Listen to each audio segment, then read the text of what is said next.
Hi, I'm Amber at WTI, and if you're looking for a really great solution to just bring a couple little things with you or sample out a couple little things, these baggies are perfect. They are just beautiful.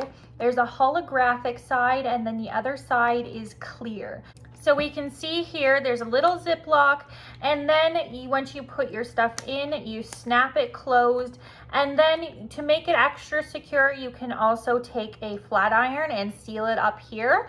That way it'll be double sealed for extra freshness. It actually helps keep any odors in, so no smells will come out of the bag. So what I like to do is put a little bit of my drink powder in one of these, and I can take it with me. Instead of taking the whole canister with me, I can just take a little bit, or I can give it out to people for them to try as well. These are a really great design because the front is clear, so you can see exactly what is inside. So if you do end up sealing this part here with a straightener, then you can easily just tear this right off and then you can open your product no problem.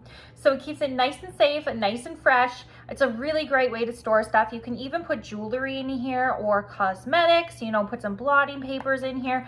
There's lots of great uses for these little containers, even little snacks. If you want to put a few little almonds or nuts in here, they're really, really great. So these resealable pouches are just awesome, and that is my point of view.